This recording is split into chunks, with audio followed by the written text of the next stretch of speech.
अस्सलामु अलैकुम वरहमतुल्लाहि वबरकातुहू। इन्नल हम्दुलिल्लाह नहमदुहु व नस्तईनुहु व नस्तगफिरुहु व नऊज़ु बिल्लाहि मिन शुरूरि अनफुसिना व मिन सय्यिआति अमालिना। मन यहदिहिल्लाहु फला मुदिल्ल लहु व मन युद्लिल फला हादिय लहु व अशहदु अन ला इलाहा इल्लल्लाहु वहदहु ला शरीका लहु व अशहदु अन्ना मुहम्मदन अब्दुहु व रसूलुहु सल्लल्लाहु तआला अलैहि व अला आलिहि व सहबिहि व सल्लम तस्लीमन कसीरा। अम्मा बाद फ़क़द क़ाल अल मुअल्लिफ़ रहिमहुल्लाहु तआला फ़इज़ा क़ील लक मल उसूलुस सलासा अल्लती यजिबु अलल इंसानि मारिफ़तुहा फ़क़ुल मारिफ़तुल अब्दि रब्बह व दीनह व नबियहु मुहम्मदन सल्लल्लाहु अलैहि वसल्लम। फ़इज़ा क़ील लक मन रब्बुका फ़क़ुल रब्बी अल्लाह अल्लज़ी रब्बानी व रब्बा जमीअल आलमीन बिनिअमिही वहुवा माबूदी लैसा ली माबूदुन सिवाह वद्दलीलु क़ौलुहु तआला अल्हम्दुलिल्लाहि रब्बिल आलमीन व कुल्लु मा सिवल्लाह आलमुन व अना वाहिदुम मिन ज़ालिकल आलम। फ़इज़ा क़ील लक बिमा अरफ़्त रब्बक फ़क़ुल बिआयातिहि व मख़लूक़ातिहि व मिन आयातिहिल लैलु वन नहारु वश्शम्सु वल क़मर व मिन मख़लूक़ातिहि अस्समावातु अस्सब्उ वल अरदून अस्सब्उ वमन फ़ीहिन्न वमा बैनहुमा वद्दलील क़ौलुहु तआला मिन आयातिहिल लैलु वन नहारु वश्शम्सु वल क़मर ला तस्जुदू लिश्शम्सि वला लिल क़मर वस्जुदू लिल्लाहिल्लज़ी ख़लक़हुन्ना इन कुन्तुम इय्याहु तअबुदून व क़ौलुहु तआला इन्न रब्बकुमुल्लाहुल्लज़ी ख़लक़स समावाति वल अर्ज़ फ़ी सित्तति अय्यामिन सुम्मा इस्तवा अलल अर्श युग़सिल लैला अन्नहार यत्लुबुहु हसीसा वश्शम्स वल क़मर वन नुजूम मुसख़्ख़रातिन बिअम्रिहि अला लहुल ख़ल्क़ु वल अम्रु तबारकल्लाहु रब्बुल आलमीन। মহান আল্লাহর সমস্ত প্রশংসা, সালাত এবং সালাম নাজিল হোক প্রিয় মুহাম্মদুর রাসূলুল্লাহ সাল্লাল্লাহু আলাইহি ওয়াসাল্লামের উপর। আমাদের ধারাবাহিক আলোচনা তিনটি মূলনীতি, আরবিতে আল উসুলুস সালাসা, এই তিনটি মূলনীতি সম্পর্কিত যে কিতাব শেখুল ইসলাম মোহাম্মদ বিন আব্দুল ওয়াহাব রাহমাতুল্লাহ আলাইহি, এই কিতাব থেকে চলে আসছে। আজকে এখন সরাসরি আমরা এই তিনটি মূলনীতিতে প্রবেশ করব, তিনটি মূলনীতির আলোচনা আমরা শুরু করব ইনশাআল্লাহ। শেখ বলছেন ফাইযা কিলা লাকা, যদি হে মুসলিম তোমাকে জিজ্ঞাসা করা হয় যে মাল উসুলুস সালাসা আল্লাতী ইয়াজিবু আলাল ইনসানি মারিফাতুহা, ওই তিনটি মূলনীতি কি যা প্রত্যেক মানুষের জন্য জানা, যে সম্পর্কে জ্ঞান অর্জন করা ফরজ, প্রত্যেক মানুষের জন্য ফরজ। কিন্তু এই ফরজ আদায় করতে গিয়ে মানুষ দুই ভাগে বিভক্ত হয়েছে, মুসলিম আর কাফের। আল্লাহ কোরআনে কারীমে মানব জাতিকে দুই ভাগে ভাগ করেছেন, হুয়াল্লাযী খালাকাকুম ফামিনকুম মুমিনুন ওয়া মিনকুম কাফির। আল্লাহ তোমাদেরকে সৃষ্টি করেছেন হে মানুষ, তোমাদের মধ্যে কেউ তো মুমিন বিশ্বাসী আর কেউ তো কাফের অবিশ্বাসী। তো প্রত্যেক মানুষের জন্য ফরজ, কিন্তু যারা কাফের, অস্বীকারী, অবিশ্বাসী, তারা যেহেতু বিশ্বাসী করে না যে আল্লাহ সম্পর্কে জানা ফরজ, আল্লাহর দিন সম্পর্কে জানা ফরজ, যে আল্লাহ পাক আসমানি সিলেবাস নাজিল করেছেন, আল্লাহ পাকের দূত শেষ রাসূল মুহাম্মদুর রাসূলুল্লাহ সাল্লাল্লাহু আলাইহি ওয়াসাল্লাম সম্পর্কে জানা ফরজ, বিশ্বাসী করে না, মুমিন নয়, বিশ্বাসী নয়, অবিশ্বাসী, তাদেরকে বাদ দিলাম। এখন আমাদের সামনে বাকি থাকলো যারা মুসলিম আত্মসমর্পণকারী বা মুমিন বিশ্বাসী। যখন বিশ্বাসী, আপনি বিশ্বাস করেন আল্লাহর প্রতি, আল্লাহর অস্তিত্বে বিশ্বাসী, আল্লাহর তাওহীদ একত্বে বিশ্বাসী, আখিরাতে বিশ্বাসী, আরও যেসব ইমানের দিক রয়েছে সেগুলিতে বিশ্বাসী, বা ইমানের স্তম্ভ রয়েছে সেগুলিতে বিশ্বাসী, তাহলে আপনার ওপর জানা ফরজ, এতেও আপনি বিশ্বাসী। হ্যাঁ, আপনার আল্লাহ সম্পর্কে জানা, আল্লাহর দিন সম্পর্কে জানা এবং আল্লাহ রাসূল সাল্লাল্লাহু আলাইহি ওয়াসাল্লাম সম্পর্কে জানা ফরজ, এতেও আপনি বিশ্বাসী, ঠিক কিনা? এতে আপনি বিশ্বাসী। জানার ক্ষেত্রে একটি কথা বলি, না হলে অসম্পূর্ণ থাকবে। সেটা হচ্ছে যে শুধু জানা ফরজ না, তারপরে আর কোনো কাজ আছে? হ্যাঁ হ্যাঁ, শুধু জানা কাজে আসবে? নলেজ, জানা, এটা কাজে আসবে না। জানার পরে কি করতে হবে তাহলে?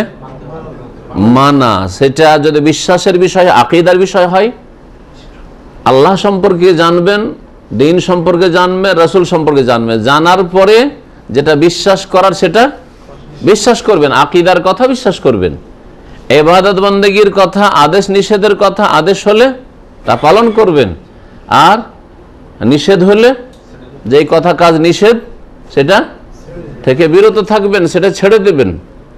এটা হচ্ছে জানার উদ্দেশ্য। জানা মানে এমনি জেনারেল নলেজের জন্য, সাধারণ জ্ঞানের জন্য, যেমন বিভিন্ন প্রতিযোগিতার জন্য। দুনিয়া সম্পর্কে অনেকে জানে, দুনিয়া সবচেয়ে বড় দেশ কি, সবচেয়ে ক্ষুদ্র দেশ কি, কোন দেশে সবচেয়ে কম জনবস্তি রয়েছে ইত্যাদি। এগুলো কি জন্য জানে মানুষ? General knowledge. হ্যাঁ, জেনারেল নলেজ।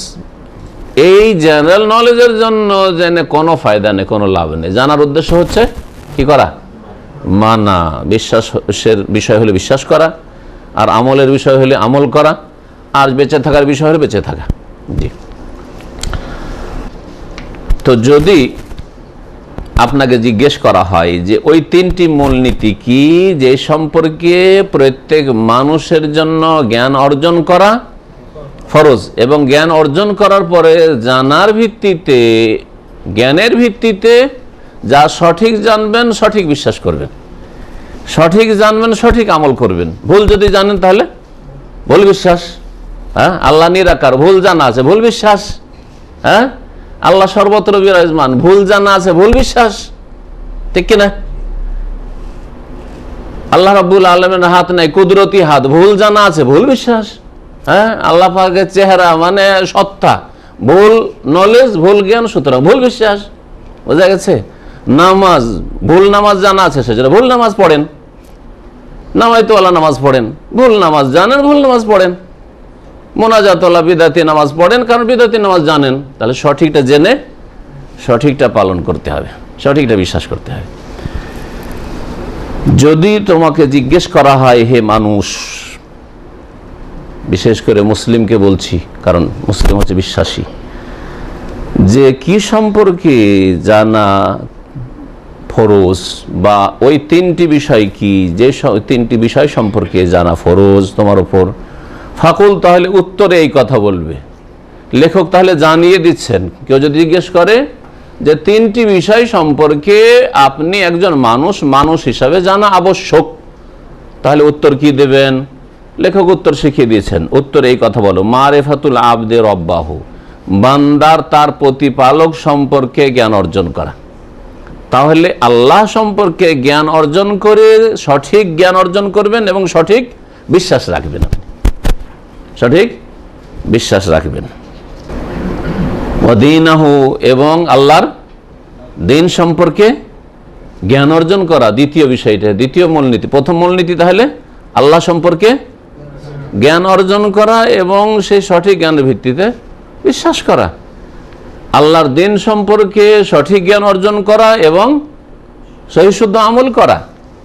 আর 3 নম্বর হচ্ছে ওয়া নবিয়াহু মুহাম্মাদান সাল্লাল্লাহু আলাইহি সাল্লাম, এবং তাঁর নবী মুহাম্মদ সাল্লাল্লাহু আলাইহি সাল্লাম সম্পর্কে জ্ঞান অর্জন করা ফরজ। এই তিনটি হচ্ছে মূলনীতি, তিনটি হচ্ছে মূলনীতি। এই কথাগুলি হচ্ছে লেখকের কথা সরাসরি।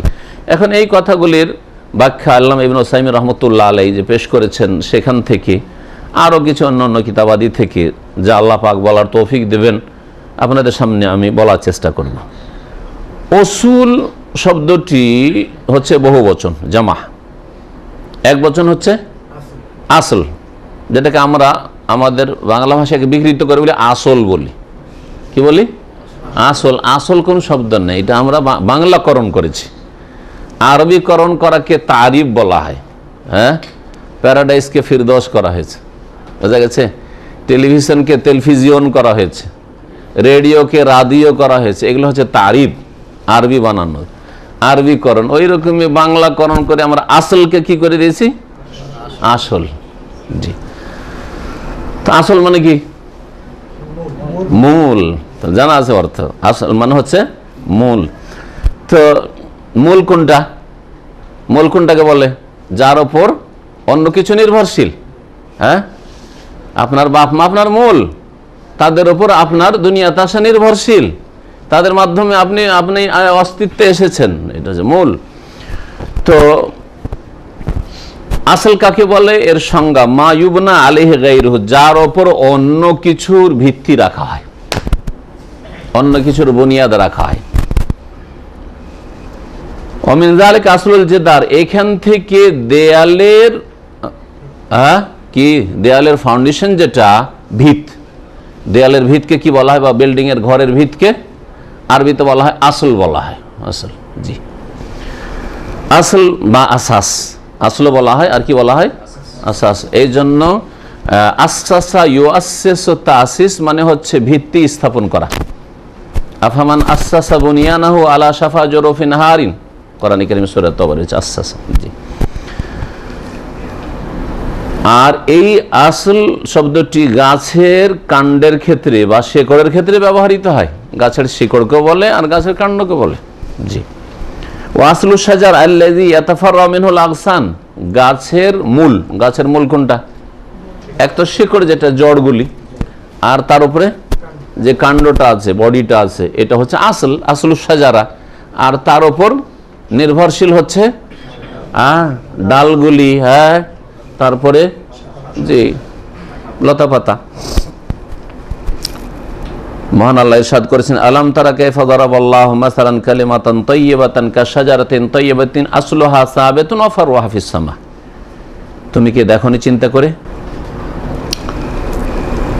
আল্লাহ পাক বলছেন নবী মুহাম্মদ সাল্লাল্লাহু আলাইহি ওয়াসাল্লামকে সম্বোধন করে সরাসরি আর পরোক্ষভাবে সকল মানুষকে সম্বোধন, তুমি কি দেখো না হে মানুষ?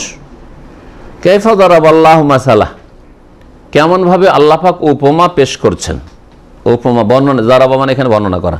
কালেমাতান তাইয়্যিবা, একটি পবিত্র কালেমার, পবিত্র বাণী লা ইলাহা ইল্লাল্লাহ, এটি হচ্ছে কাশাজারাতিন তাইয়্যিবা, পবিত্র ভালো সুন্দর গাছের মতো। খেজুরের গাছ যেমন, খেজুরের গাছ কত লম্বা গাছ, হ্যাঁ, এবং খেজুর গাছের কোনটাই বেকার না, পরিত্যক্ত না, ফেলে দিতে হয়, সবটাই কাজে লাগে। কাশাজারাতিন তাইয়্যিবা, তাহলে কালেমা তাইয়্যিবাটি ওই রকম। কালেমা তাইয়্যিবা হচ্ছে কিরকম? ভালো গাছের মতো। আসলুহা সাবিত, যেই গাছের শেকড় বা কাণ্ডটি সুপ্রতিষ্ঠিত রয়েছে বা সুদৃঢ় হয়ে রয়েছে, মাটিকে শক্ত করে ধরে আছে। ওয়া ফারউহা ফিস সামা, কিন্তু তার ডালপালাগুলি কোথায় রয়েছে? আকাশে উন্নীত হয়ে রয়েছে, হ্যাঁ, চারিদিকে। তারপরে ঝড়ে বাতাসে পড়ে না, যদি শিকড় মজবুত থাকে তাহলে। এখানে আসল শব্দটি দেখাতে চেয়েছেন, এখানে কি? আসলুহা সাবিত। আসলুহা মানে আসাসুহা, আসল মানে হচ্ছে তাহলে বুনিয়াদ, আসল মানে হচ্ছে মূল, আসল মানে হচ্ছে শিকড়, আসল মানে জড়, হ্যাঁ, যা বলবেন। আচ্ছা, এই তিনটি মূলনীতি কেন উল্লেখ করলেন লেখক? হ্যাঁ, বেশি কেন করলেন না, কম কেন করলেন না, তিনটি কেন করলেন? কিসের ভিত্তিতে, কোন দলিলের ভিত্তিতে? এই তিনটি বিষয়কে তিনটি মূলনীতি বা উসুল বলে আখ্যায়িত এই জন্যই করেছেন যে এই তিনটি বিষয় সম্পর্কে যে কোনো মানুষকে তার কবরে বা মৃত্যুর পরে মালায়েকা জিজ্ঞেস করবেন। প্রত্যেক মানুষকে জিজ্ঞেস করা হবে, মুমিন হোক, কাফের হোক, মুনাফিক হোক, সৎ হোক, অসৎ হোক, এই তিনটি বিষয় সম্পর্কে জিজ্ঞেস করা হবে। চতুর্থ কোনো বিষয় জিজ্ঞেস করা হবে না। তোমার মযহাব কি ছিল, তোমার তরিকা কি ছিল, হ্যাঁ, তোমার পীর কে ছিল, হ্যাঁ, তুমি কোন দেশের নাগরিক, হ্যাঁ, ইউরোপের না আমেরিকার, না গরিব দেশের না ধনী দেশের, হ্যাঁ, এসব জিজ্ঞেস করবেন না। তুমি রাজা ছিলে না প্রজা ছিল, ওই সব কিছু না। ওখানে গিয়ে সবাই সমান আল্লাহর কাছে। ইন কুল্লু মান ফিস সামাওয়াতি ওয়াল আরদ ইল্লা আতির রহমানি আবদা, আকাশ এবং জমিনে যে কেউ রয়েছে মওতের পরে আল্লাহর কাছে সবাই বান্দা, গোলাম হয়ে আল্লাহর সামনে হাজির হবে। বিচার দিবসে সবাই আল্লাহর গোলাম হয়ে, দাস হয়ে হাজির হবে, আল্লাহর গোলাম হয়ে হাজির হবে। আর বড় বড় জাহাজ নিয়ে না, মুরিদানদেরকে উদ্ধার করার জন্য। হ্যাঁ, চরমনায় শর্টকাট তরিকা ধরতে হবে, তাহলে এগুলো ইসলাম? আল্লাহ কোরআনে বলছে সব আব্দ হয়ে দাস হয়ে হাজির হয়ে বলছে বড় বড় বিশাল বিশাল জাহাজ দিয়ে উদ্ধার করার জন্য কত সব আসে উদ্ধার করে নিয়ে চলে যাবে সবকে জান্নাতে ঢুকিয়ে দিবে জান্নাতের গেটে জাহাজ লাগিয়ে দিবে তোমরাই। শেখ ইবনে কাসিম রাহমাতুল্লাহ তাই বলছেন যে এই তিনটি মূলনীতি যে লেখক উল্লেখ করেছেন এতে ইঙ্গিত করেছেন কবরের তিনটি প্রশ্নের দিকে। বান্দাকে জিজ্ঞাসা মান রাব্বুকা, তোমার প্রতিপালককে, মা দিনুকা, তোমার দিন কি, আর ওমান নাবিয়ুকা বা মা হাযা রাজুল আল্লাযী বুইসা ফীকুম, তিনি কে যাকে তোমাদের উদ্দেশ্যে প্রেরণ করা হয়েছিল নবী রাসূল করে। এই বিষয়গুলো অত্যন্ত গুরুত্বপূর্ণ, কারণ এই তিনটি প্রশ্নের উত্তর দেওয়া আর না দেওয়ার মাধ্যমে স্পষ্ট হয়ে যাবে যে এ আল্লাহর অনগত বান্দা না অবাধ্য, স্পষ্ট হয়ে যাবে। আল্লাহ সম্পর্কে জিজ্ঞেস করা হবে, আল্লাহর দিন আকীদার নাম, ইবাদতের নাম, আখলাকের নাম, হালাল হারামের নাম, জায়েজ না জায়েজের নাম, রুজি রোজগার করার নাম, আর খরচ করার নাম, সব কিছুরই নাম। কোথায় খরচ করবেন, কোথা থেকে ইনকাম করবেন, সব কিছু সামনে আল্লাহর দিন, তাই না? কোনটা ইনকাম হালাল, কোন জায়গায় খরচ করা হারাম, আর কোন জায়গায় হারাম, কোন জায়গা থেকে ইনকাম করা হারাম, ঠিক কিনা? তাহলে আল্লাহর দিন বলতে সবকিছু চলে আসলো। আল্লাহ সম্পর্কে তখন আল্লাহ পাকের তৌহিদের সাথে আর তার গুণাবলীর সাথে তার জাতের সাথে যতগুলি সম্পর্কে বিষয় রয়েছে আকীদার সবগুলি চলে আসলো। রাসূলুল্লাহ সাল্লাল্লাহু আলাইহি ওয়াসাল্লাম সম্পর্কে জ্ঞান অর্জন কেন? রাসূলুল্লাহ সাল্লাল্লাহু আলাইহি ওয়াসাল্লামের জীবনী, তার আখলাক, তার আমল, তার ইবাদত, তার ব্যক্তি জীবন, তার পারিবারিক জীবন, তার সামাজিক জীবন, আত্মীয় স্বজনদের সাথে আচার আচরণ, মুসলিমের সাথে আচরণ, গায়র মুসলিমদের সাথে আচরণ, সব চলে আসলো, তাই না? তাহলে তিনটি বিষয় এত গুরুত্বপূর্ণ বিষয় যে জীবনের কোনো ক্ষেত্র এর বাইরে যাবে না, সব সামিল হয়ে যাবে। এই তিনটি বিষয় সম্পর্কে প্রশ্নের উত্তর দিতে পারলেই বোঝা যাবে যে হ্যাঁ মুমিন আছে, এর আকীদাও ঠিক আছে, ইবাদতও ঠিক আছে, আর মুআমালাত আখলাক সব ঠিক আছে। আর এই উত্তরগুলি না দিতে পারলে বোঝা যাবে যে না, হয় মুনাফিক, না হলে কাফের মুশরিক, আর না হলে বিদিন মুসলমান, নামে মাত্র মুসলিম। নবী করিম সাল্লাল্লাহু আলাইহি সাল্লামের যে কবরের প্রশ্ন উত্তরের যে হাদিস, এই হাদিস মুসনাদ আহমদে বড় লম্বা এসছে, আর তারপরে তিরমিজিতে আছে, আর সুনানের কিতাবাদিতে রয়েছে। তার একটু অংশ আপনাদেরকে শোনাই। যখন মাইয়াতকে দাফন করে দেওয়া হয়, ওয়া তাওয়াল্লা আনহু আসহাবু, আর সাথী সঙ্গীরা দাফন করার পরে সেখান থেকে ফিরে যায়, কেটে পড়ে, আতাহু মালাকান, দুই ফেরেশতা আসে। কোন কোন হাদিসে রয়েছে যে একজনের নাম মুনকার আর আরেকজনের নাম হচ্ছে নাকির। আমাদের দেশের লোকেরা বলে মুনকির নাকির, বল সবকে বিকৃত করা মুনকার। হ্যাঁ, মুনকার মানে ভয়ঙ্কর। একজন লোক যদি আসে ভয় লাগে তো বলতে মুনকার, যে মুনকার ভয়ঙ্কর, ভয়ঙ্কর অর্থে মুনকার রয়েছে, নাকির রয়েছে। দুই ফেরেশতা এসে কি করে, ফাআকাদাহু, ওই ব্যক্তিকে বসিয়ে দেয়। ফাসাআলাহু মান রাব্বুকা, জিজ্ঞেস করে দুই ফেরেশতা যে তোমার রব কে, ওমা দিনুকা, তোমার দিন কি, দিন তোমার জীবন পন্থা কি, হ্যাঁ নাস্তিকতা, হ্যাঁ না বহুত্ববাদ, হ্যাঁ না তৌহিদ একত্ব, হ্যাঁ হ্যাঁ তার দিন ইসলাম ইত্যাদি। জবাব কি আসবে? যদি মুমিন হয় তাহলে কি জবাব দেবে? ফাম্মাল মুমিন নবীকে, এবং তোমার নবী কি? ফাম্মাল মুমিন, নবী সাল্লাল্লাহু আলাইহি ওয়াসাল্লামের হাদিসের অংশ শোনে। মুমিন কি বলবে? রব্বি আল্লাহ, আমার রব আল্লাহ। ও দিনিল ইসলাম, আমার দিন ইসলাম। দিন ইসলাম মানে দিন শুধু ব্যক্তি জীবনের কয়েকটা কাজের নাম ইসলাম না, তাহলে জীবনের প্রতিটি ক্ষেত্রে ইসলামের দিক নির্দেশনা আপনার জীবনে আছে। ও নবী মুহাম্মদ সাল্লাল্লাহু আলাইহি ওয়াসাল্লাম, আমার নবী মুহাম্মদ সাল্লাল্লাহু আলাইহি ওয়াসাল্লাম। নবী মুহাম্মদ মানে কি শুধু এটা মৌখিক কথা, না এর প্রতিফলন ঘটবে আপনার জিন্দগির ওপর? নবী যখন আপনার মুহাম্মদ সাল্লাল্লাহু আলাইহি ওয়াসাল্লাম, তাহলে আল্লাহর বিধান জানার জন্য সূত্র, হ্যাঁ সোর্স, মাধ্যম একমাত্র মুহাম্মদ সাল্লাল্লাহু আলাইহি ওয়াসাল্লাম। দ্বিতীয় তৃতীয় কোনো তরিকা নেই যে এটা বুজুর্গানের দিনের ওজিফা, হ্যাঁ এটা হচ্ছে আমাদের পীর হুজুরে কিবলা দেওয়া, এটা শর্টকাট তরিকা, ওইসব চলবে না। ওই একটাই রাস্তা দিয়ে আসতে হবে, যাকে আল্লাহ পাঠিয়েছে রাসূল, দূত করে। রাসূল মানে দূত, আল্লাহর দূত, আপনার জন্য আমার জন্য প্রেরিত তিনি। ওই পথ দিয়ে শুধু আসতে হবে আল্লাহর কাছে। জি, খুব সহজ কথা যদি বুঝে নেয় মানুষ, তাহলে সমস্ত কুসংস্কার বিদআত দূর হয়ে যাবে। জি, মুমিন বলে রব্বি আল্লাহ দীনুল ইসলাম ওয়া নবী মুহাম্মদ সাল্লাল্লাহু আলাইহি ওয়াসাল্লাম। ওয়া আম্মাল মুরতাব আবিল মুনাফিক, যে সন্দেহে পড়েছিল, সংশয় অথবা মুনাফিক কপট। আচ্ছা বলেন, আজকালকার অধিকাংশ মুসলিম 60-70 বছর তার লাইফ পার হয়ে চলে যায়, কখনো আল্লাহর ভয় আসে না, পরকালের মুক্তির কথা চিন্তাতেও আসে না, আর কোনো কাজকর্ম করে না, সংশোধনও করে না। এরা কে, কোন দলে ফেলবেন? মুমিন, মুমিন না মুনাফিক? মানে কমপক্ষে মুনাফিক, কমপক্ষে মুনাফিক। কাফের যদি নাও বলেন মুশরিক, না শিরকি আকীদা থাকলে তো মুশরিক। আর যদি ঈমান ভঙ্গকারী কিছু বিষয় স্পষ্ট থাকে, তাহলে ভালো আলেমরা সেই ক্ষেত্রে সিদ্ধান্ত দেবে যে যেহেতু ঈমান ভঙ্গ করে সেজন্য কাফের। কিন্তু যদি এসব কিছু স্পষ্ট না হয়, কিন্তু তার পুরো লাইফটা দেখছেন যে সে তার রাজনৈতিক দলের জন্য অনেক শ্রম দিয়েছে, সে একজন মেডিকেল ডাক্তার এই সাবজেক্টের জন্য অনেক শ্রম দিয়েছে, ইঞ্জিনিয়ার তার এই সাবজেক্টের জন্য অনেক শ্রম দিয়েছে, একজন প্রফেসর বাংলার অথবা ইংলিশের অথবা একজন টিচার অনেক মেহনত পরিশ্রম করেছে, ঠিক আছে না? যে যে ক্ষেত্রে আছে, যে যে ক্ষেত্রে আছে, একজন বিজনেসম্যান ব্যবসা বাণিজ্যের জন্য সারা পৃথিবীর অনেক ট্যুর করেছে, বোঝা গেছে, কোথাও লস খেয়েছে, কোথাও উন্নতি করেছে, কোথাও লাভবান হয়েছে, কোথাও এই হয়েছে সে হয়েছে, অনেক কিছু হয়েছে। কিন্তু তার খাতায় দেখেন আল্লাহ পরকালে যেন সে কি করেছে।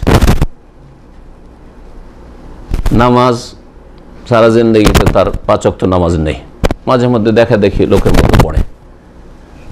হ্যাঁ, রোজার ফরজ তার ঠিক নেই, নামাজই যদি ঠিক না থাকে তো রোজা আর যাকাত ওইসব দিয়ে নাজাতও পাওয়া যাবে না, এটাও জেনে রাখতে হবে নাকি? হ্যাঁ, কারণ এখান থেকে আল্লাহ শুরু করে। তৌহিদ, তৌহিদও যদি ঠিক থাকে, বলছে তার তৌহিদ ঠিক, তৌহিদটাকে ব্যাপক অর্থে বুঝলে তৌহিদও ঠিক নাই। তৌহিদ মানে কি? হ্যাঁ, শুধু আল্লাহকে এক মনে করা, না আল্লাহর একত্ব বাস্তবায়ন করা? বাস্তবায়ন করা। ওয়াবুদুল্লাহ, ইবাদত আল্লাহর করতে হবে। ওয়ালা তুশরিকু বিহি, আল্লাহর সাথে যেন শিরক না হয়। তাহলে ইবাদত লাগবে আর শিরক মুক্ত হওয়া লাগবে। আমি কবর মাজার বিশ্বাসী নই আর নামাজটা পড়তে পারি না, তো বলে মুআহিদ নাকি? তার নেগেটিভ আছে কিন্তু পজিটিভ নেই। ওয়ালা তুশরিকু বিহি, এটা হচ্ছে নেগেটিভ জুমলা, বাক্য, এটা আছে, শিরক করে না, কিন্তু তার পজিটিভ নেই তার।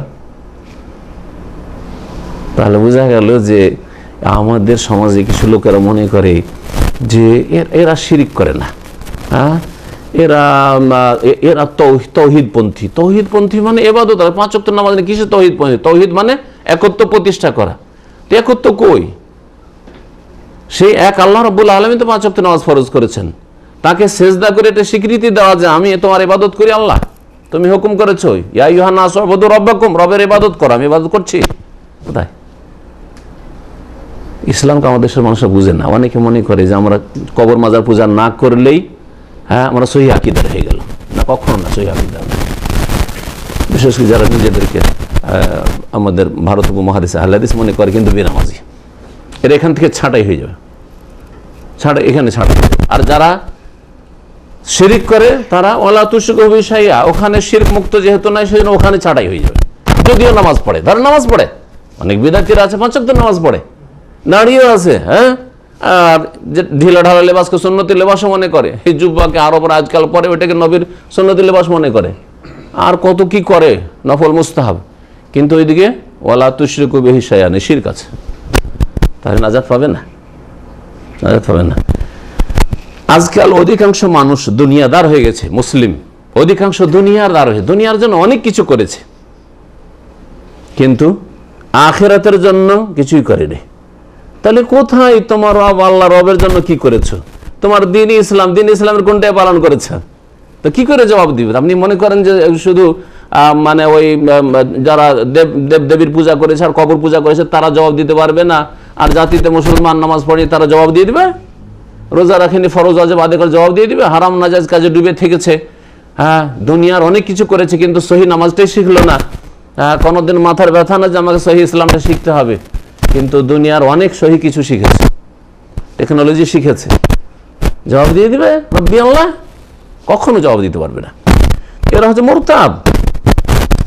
তো বলছিলাম যে কবরে জিজ্ঞেস করা হবে মুনাফিক আর যারা সন্দেহের মধ্যে পড়ে রয়েছে, যারা এই দিন মোতাবেক জীবনযাপন করেনি, কমপক্ষে শিরক মুক্ত থাকা, শিরক মুক্ত, কমপক্ষে শিরক মুক্ত থাকা, ফরজ ওয়াজিব আদায় করা, আর কাবিরা থেকে বেঁচে থাকা।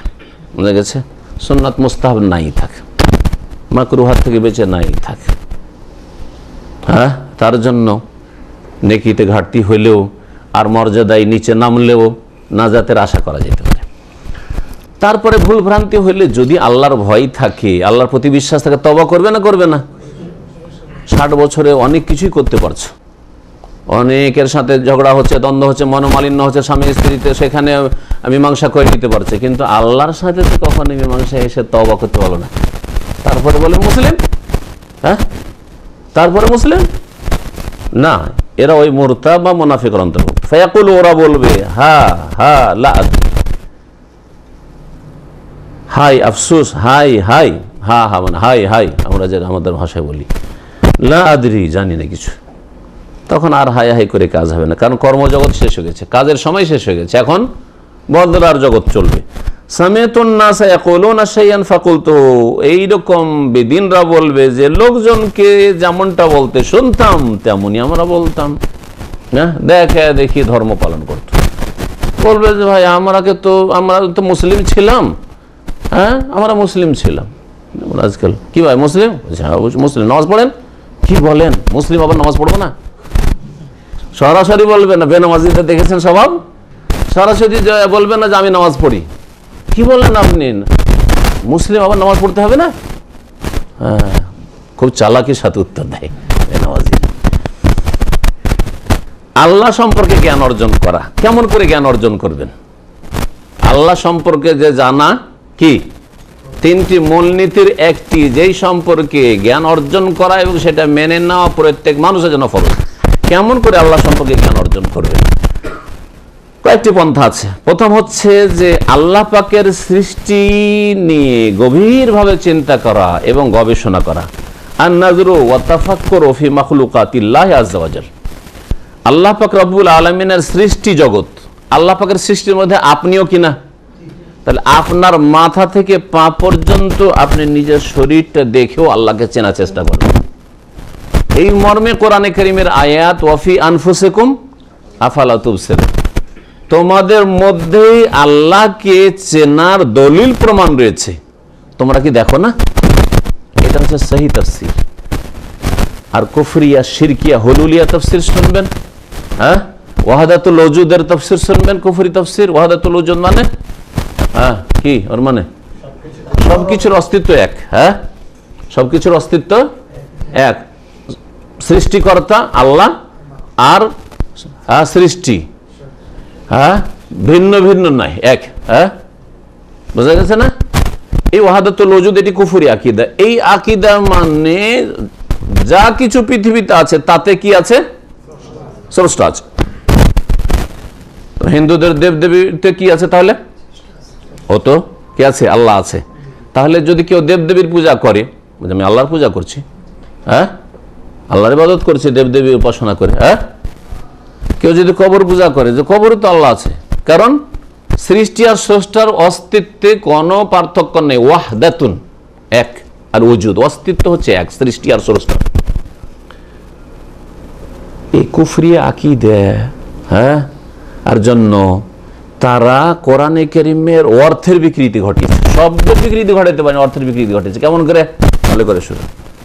ওয়াফি আনফুসিকুম আফালা তুবসিরুন, সহি তাফসীর এর আগে করলাম, এখন কুফরি তাফসীর শুনুন।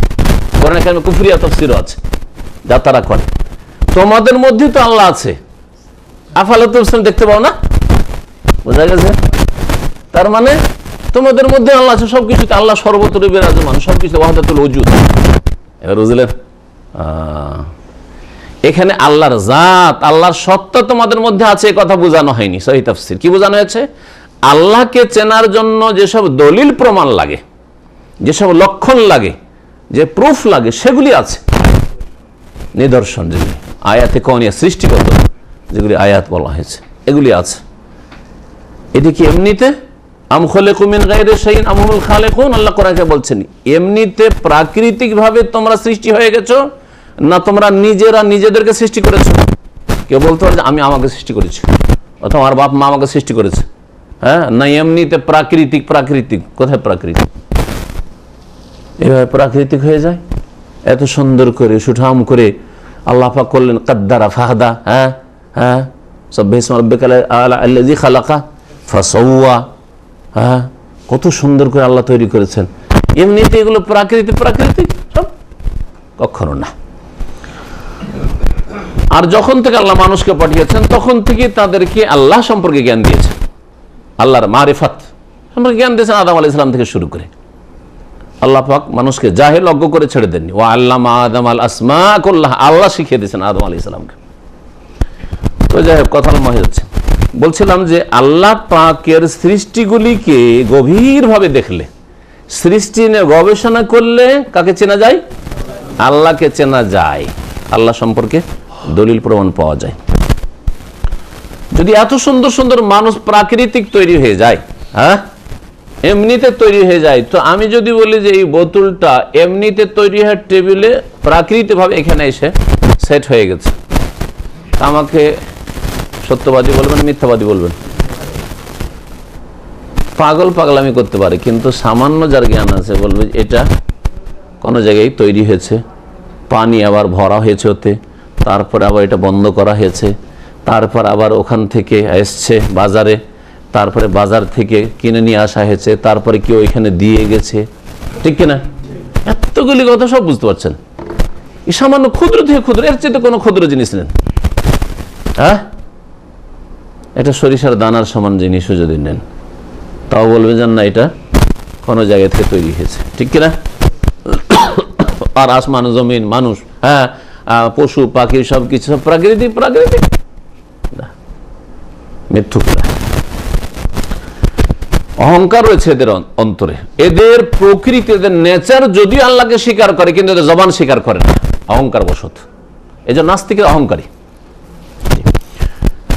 আল্লাহকে চেনার উপায় একটা বললাম যে নিজের শরীরে, এটা হচ্ছে আয়াতে দাখিলিয়া, আপনার ভিতরেই দলিল প্রমাণ রয়েছে, আর একটা দিগন্তে দলিল রয়েছে, আর আপনার চারিদিকে যতদূর পর্যন্ত নজর যায়।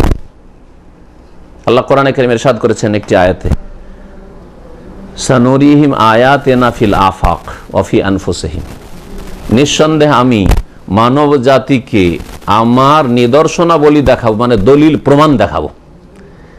হ্যাঁ, ফিল আফাকে, দিগন্তে, চারিদিকে, উপরে তাকাইলে, নিচে তাকাইলো, ডানে বামে সামনে পিছনে যেদিকে তাকান আল্লাহ পাকের অস্তিত্বের কি রয়েছে? প্রমাণ রয়েছে। আল্লাহ পাকের ওয়াহাদানিয়তেরও প্রমাণ রয়েছে, অফি আনফুসিহিম, এবং তাদের মধ্যে রয়েছে। এই আয়াতে দুটোই উল্লেখ করা হয়েছে। আপনার শরীরেও আল্লাহকে চেনার উপায় রয়েছে, দলিল রয়েছে, আর আপনার চারপাশেও রয়েছে আফাক, দিগন্ত। হাত্তা ইয়াতাবায়্যানা লাহুম আন্নাহুল হক, এমনকি মানব জাতির জন্য স্পষ্ট হয়ে যাবে যে তিনি আল্লাহ চিরসত্য। কোরআনে কারীমের আয়াত। তো যাই হোক, আগে বাড়া যাক। এই একটি জিনিস আল্লাহ পাক সূরা আরাফের আয়াত নম্বর 185 ইরশাদ করেছেন, আওয়ালাম ইয়ানজুরু ফি মালাকুতিস সামাওয়াতি ওয়াল আরদ, তারা কি দেখে না আকাশ এবং জমিনের এই আল্লাহর রাজত্বে? ওমা খালাকাল্লাহু মিন শাই, আর যা কিছু আল্লাহ সৃষ্টি করেছেন এগুলি তার আল্লাহর প্রত্যেকটি সৃষ্টি দেখেন, তাহলে আল্লাহকে চিনতে পারবেন। সুবহানাল্লাহ। ডাক্তারের ঘরের ছেলে অক্ষম, আর ফকিরের ঘরের ছেলে কত সুন্দর সুঠাম দেখতে, হচ্ছে না? এটা কে করলো? এটা আমি কাল্পনিক বলছি না, আমি চিনি এরকম কয়েক ডাক্তারকে যাদের ছেলে অথবা মেয়ে আছে, আমার কাছে তারা টেলিফোন করে এইগুলি বলেছে, এবং যাই হোক দোয়ার জন্য আর কি। তো বলছে যে শেখ, আমার মেয়ের কোনো গ্রোথ হচ্ছে না, ওজনই বাড়ছে না, আমার মেয়ে বড় হচ্ছে না। আমার আর ডাক্তার ভাই বলছে যে, ভালো এর স্পেশালিস্ট বলছে, আমার ছেলে দাঁড়াতে পারছে না, বসে আছে, কয়েক বছর বসে আছে, উঠিয়ে খেতে পারছে না। আল্লাহু আকবার। অথচ একেবারে গরিব, ডাল ভাত খায়, বছর কুরবানির সময় না হয় গোস্ত খেতে পায় না, তার ছেলে মেয়ে কত সুন্দর। কি করলো? আল্লাহ, নিঃসন্দেহে আল্লাহ। জি, এরকম বহু দলিল রয়েছে। ইন্না ফি খালকিস সামাওয়াতি ওয়াল আরদি ওয়াখতিলাফিল লাইলি ওয়ান নাহারি লাআয়াতিন লিউলিল আলবাব আল্লাযীনা ইয়াযকুরুনাল্লাহা কিয়ামান ওয়া কুউদান, সূরা আলে ইমরান রয়েছে, সূরা বাকারাতে রয়েছে, বহু এরকম আয়াত রয়েছে যে আল্লাহ পাকের সৃষ্টি দেখে কি করা যায়, আল্লাহর অস্তিত্ব সম্পর্কে, একত্ব ওয়াহদানিয়ত সম্পর্কে জ্ঞান অর্জন করা যায়। এটা একটা উপায়। আর একটা উপায় হচ্ছে আল্লাহ পাকের বিধানগত আয়াত, আগেরটা ছিল সৃষ্টিগত আয়াত মানে নিদর্শনাবলী, আর আল্লাহ পাক রব্বুল আলামিনের বিধানগত আয়াত মানে আয়াতে কোরআনিয়া বলেন বা আয়াতে শারিয়া, শরীয়তের আয়াত, কোরআনে কারীমের আয়াত, রাসূলুল্লাহ সাল্লাল্লাহু আলাইহি ওয়াসাল্লাম হাদিস দ্বারা কাকে চেনা যায়, আল্লাহ সম্পর্কে জ্ঞান অর্জন করা যায়। আল্লাহর অস্তিত্ব সম্পর্কে বা আল্লাহ সম্পর্কে সংক্ষিপ্ত জ্ঞান অর্জন করা যেতে পারে আগেরটি দিয়ে। কোনটা? আল্লাহর সৃষ্টি নিয়ে গবেষণা করে। কিন্তু আল্লাহ কোথায়, হ্যাঁ, আল্লাহর হাত আছে কিনা, আল্লাহর চেহারা আছে কিনা, হ্যাঁ, আল্লাহর আরশ আছে, আল্লাহর কুরসি আছে, এগুলি কিন্তু গবেষণা দিয়ে জানা যায় না, তাই না? নিজের শরীর দেখেও জানা যায় না, আর দিগন্ত দেখেও জানা যায় না। আসসালামু আলাইকুম রাহমাতুল্লাহ। ফজল জাযাকুল্লাহ। দ্বিতীয় বিষয়টি যেটা বললাম যে আল্লাহ পাকের কোরআনী আয়াত দিয়ে বা শরীয়তগত বিধানগত আয়াত দিয়ে আল্লাহ সম্পর্কে জ্ঞান অর্জন করা, এটা দিয়ে সম্পূর্ণরূপে আল্লাহ সম্পর্কে জ্ঞান অর্জন করা যেতে পারে। যতটুকু আল্লাহ মানুষকে জানিয়েছেন, হ্যাঁ, সম্পূর্ণরূপ বলতে এই কথা না যে আল্লাহকে কেউ জ্ঞান দ্বারা পরিবেষ্টন করবে, এটা কারো ক্ষমতা নেই। ওয়ালা ইউহিতুনা বিহি ইলমা, আল্লাহ কোরআনে বলছে আল্লাহকে কেউ জ্ঞান দ্বারা পরিবেষ্টন করতে পারে না, আয়ত্ত করতে পারে না। কিন্তু আল্লাহ সম্পর্কে যতটা আল্লাহ জানিয়েছেন ততটা জানা যাবেন। আইনাল্লাহ, আল্লাহ সম্পর্কে আমিনতু মান ফিস সামায়ে সুম্মা ইস্তাওয়া আলাল আরশে, হ্যাঁ, তার বালিয়াদাহু মাবসুতাতানে, আল্লাহর ইয়াদ, হ্যাঁ, ওয়া ইয়াবকা ওয়াজহু রাব্বিকা ওয়াজহুন, আল্লাহর চেহারা আছে, ঠিক কি না? হাত্তা ইয়াযা রাব্বুল ইজ্জাত কাদামাহু, জাহান্নামের উপর আল্লাহ পা রেখে দিবেন। তো কোরআন এবং হাদিসে আল্লাহ সম্পর্কে জানার মেলা, হ্যাঁ, দলিল প্রমাণ রয়েছে, জি, যা দ্বারা আপনি বিস্তারিত জানতে পারেন যতটা আল্লাহ জানাতে চেয়েছেন, এবং যতটা জানা আবশ্যক ততটা আল্লাহ অবশ্যই জানিয়ে দিয়েছেন, তাতে কোনো ঘাটতি রাখেন নাই। আল্লাহ পাক এই মর্মে বলেছেন কোরআনে কারীম নিয়ে গবেষণা করতে, সূরা নিসার আয়াত নম্বর 82, আফালা ইয়াতাদাব্বারুনাল কোরআন, তারা কি কোরআন নিয়ে গবেষণা করে না? তাহলে কোরআন তরজমা শুধু পড়ে হবে না, আর তার আগে কোরআনের শুধু কারি সাহেব হইলে হবে না, আর কোরআনের হাফেজি হইলে হবে না। বোঝা গেছে? ছেলেকে কোরআন হাফেজ বানিয়ে দেবেন, আর জয়ীফ হাদিসের ভিত্তিতে আপনি স্বপ্ন দিয়ে বসে থাকবেন যে আমার মুকুট পরানো হবে, আর 10 জন আমার পরিবার থেকে শাফাত করে নিয়ে যাবে, এসব জাল জয়ীফ বাদ দেন। যে উদ্দেশ্যে আল্লাহ কোরআন নাজিল করেছেন সেই উদ্দেশ্যে আসেন, সেটা হচ্ছে যে কোরআন নিয়ে কি করতে হবে, গভীরভাবে চিন্তা করতে হবে। গবেষণা মানে আপনাকে বৈজ্ঞানিক গবেষণার কথা বলছি না, কোরআন দ্বারা যেটা আল্লাহ জানাতে চায় সেটা জানার চেষ্টা করতে হবে। কোরআন দ্বারা আল্লাহ পাক আপনাকে সম্বোধন করেছেন, আপনাকে জানতে হবে যে আল্লাহ কি আমাকে সম্বোধন করেছেন, কোনটা হ্যাঁ করেছেন কোনটা না করেছেন জানতে হবে। আপনার জন্য এতে দিক নির্দেশনা না, গাইড বুক আপনার জন্য। তো আল্লাহ বলছেন আফালা ইয়াতাদাব্বারুনাল কোরআন, তারা কোরআন নিয়ে কি গবেষণা করে না? ওয়ালাউ কানা মিন ইনদি গায়রিল্লাহ, যদি এটা আল্লাহ ছাড়া অন্য কারো তরফ থেকে মানুষের রচিত হইতো, মানুষের লিখিত হইতো, মানুষের বাণী হইতো, লাওয়াজাদু ফিহি ইখতিলাফান কাসীরা, তাহলে কোরআন কারীম অনেক বিরোধ পাওয়া যেত। যেমন আমাদের কথাই বিরোধ হয়, মনে থাকে না। আজকে একটা বক্তব্য করলাম, বক্তব্যে আকীদা বিষয় হইলে হয়তো যেগুলো ক্লিয়ার, কিন্তু অনেক সূক্ষ্ম মাসলা মাসাইল আছে যেগুলো মাসলা মাসাইলে হয়তো আজকে একরকম বলে দিলাম, 2-4 বছর পর আরেক রকম বলে দিয়েছি, খেয়ালি নেই যেরকম বলেছি, হইতে পারে না, পারে না? হ্যাঁ, একটা বই লিখতে গিয়ে একটা দোয়া 2বার করে লিখতে, দোয়ার বই লিখতে গিয়ে মনে, লেখকের মনে নেই, হয় না, হয় না, খেয়ালি নেই। আল্লাহর এটা হয় কি? এটা আল্লাহর তরফ থেকে সেজন্য কোনো বিরোধ নেই, পরস্পর বিরোধী কোনো কথা নেই। তারপরে আমাদের কথাতে আমরা কি করি, রিভিউ করি। আজকে এটা বলেছি ঠিক মনে করি, কিন্তু 2-4 বছর পরে দেখলাম যেন ওইটা ভুল, তখন আমি ওটাকে নাকচ করে দিলাম, নিজের কথাকে নিজে নাকচ। কিন্তু আল্লাহ না, আল্লাহ এটা করেন না, আল্লাহর কথায় কোনো রকম বিরোধ নেই। 3 নম্বর উপায় আল্লাহ রাব্বুল আলামিনের সম্পর্কে জ্ঞান অর্জন করা, সেটা হচ্ছে আল্লাহর খাস দান। মুমিনের অন্তরে আল্লাহ পাক রব্বুল আলামিন আল্লাহ সম্পর্কে যে জ্ঞান অর্জন করার একটা তৌফিক দিয়ে থাকে। আল্লাহ অভিমুখী হয়। অনেকে মাঝে মাঝে নিজেকে ধিক্কার দিয়ে নাফসে লাওয়ামা, নিজেকে তিরস্কার করে ভালো কাজের দিকে আসার চেষ্টা করছে, আবার পদস্খলন, বারবার পদস্খলন করছে, পাপে লেগে যাচ্ছে। কিন্তু অনেকে আছে ও প্রাকৃতিকভাবে ছোট থেকেই ভালো, ভালো কাজই ভালো লাগে আর মন্দ কথা কাজ খুব খারাপ লাগে। এটা যদি কেউ নিজে অনুভব করেন যে আমাকে ছোট থেকেই খারাপ কথা কাজ খুব খারাপ লাগে, এটা আল্লাহর খাস দান। এর দ্বারাও আল্লাহ সম্পর্কে কি করা যায়? জ্ঞান অর্জন করা যেতে পারে। তাই শেখ ইবনে উসাইমিন রাহমাতুল্লাহ বলছেন যে ওয়ামিনহা মা ইয়ালকাল্লাহু আযজা ওয়া জাল্লা ফি কলবিল মুমিন মিন মারিফাতিল্লাহ সুবহানাহু ওয়া তাআলা। কখনো কখনো আল্লাহ পাকের জ্ঞান সম্পর্কে মুমিনের অন্তরে আল্লাহ পাক রব্বুল আলামিন দিয়ে দেন তৌফিক, যেটা ইলহাম, যে তোকে এইরকমই চলতে হবে, ওটাই ভালো লাগে আপনাকে, ওই রাস্তায় সহজ লাগে। এখনই আপনাদের সকালে যদি মনে করেন যে আজকে রাতে গিয়ে তাহাজ্জুদ পড়ব, সবাই কিন্তু নিয়ত করে গেছেন, কিন্তু কেউ একবারে বদ্ধপরিকর মন্দিরের সংকল্প যে করে ফেললেন আপনি, আর খুব ভালো কোয়ালিটি করলেন আজকালকার জামানা হিসাবে। আর কিছু লোক মৌখিক অতটুকুতেই ক্ষান্ত, এই যে কথা বলে গেলেন আর মনে একটা ভালো সৎ নিয়ত রেখে গেলেন, ব্যাস ওখানে গিয়ে শেষ। হচ্ছে না, হচ্ছে না? এই যে পার্থক্য, অথচ আমরা সকলেই নিয়তটা করেছিলাম, কাজে প্র্যাকটিক্যালি পার্থক্য কেন? এটা আল্লাহ পাকের খাস তৌফিক। এই জন্য একটা রাস্তা রয়েছে, সেটা হচ্ছে দোয়া, ইহদিনাস সিরাতাল মুস্তাকিম। হ্যাঁ, আল্লাহর কাছে সবসময় সঠিক রাস্তা, জান্নাতের রাস্তা চাইতে হবে। আর এইরকম যখন মানুষ চেষ্টা করে, মেহনত করে, তখন আল্লাহ পাক তার অন্তরে সততা দেখে তৌফিক দান করেন। ইহসানের মর্যাদা, যে সম্পর্কে নবী কারীম সাল্লাল্লাহু আলাইহি ওয়াসাল্লাম বলেছেন আনতা আবুদুল্লাহ কান্নাকা তারাহু ফাইন লাম তাকুন তারাহু ফাইন্নাহু ইয়ারাক। এমন ভাবে আল্লাহর ইবাদত বন্দেগী করছো, মানে জীবন যাপন করছো, পুরো জীবনটা মুসলিমের ইবাদতের, শুধু নামাজের ভিতরে নয়, যে যেন আল্লাহকে আপনি সবসময় দেখতে পাচ্ছেন। আল্লাহকে সবসময় সামনে দেখলে যেমন ভালো মানুষ হয়ে থাকতেন, ওইরকম ভালো মানুষ সবসময়। যদি এরকম না হয় তো যেন আপনি রাস্তা ঘাটে, মাঠে ঘাটে, হাটে, যেখানে চলেন না কেন, মসজিদে থাকেন, মসজিদের বাইরে থাকেন, ভালো পরিবেশে থাকেন আর খারাপ পরিবেশে থাকেন, সবসময় আল্লাহ আমাকে দেখছেন, আল্লাহ যেন দেখছেন।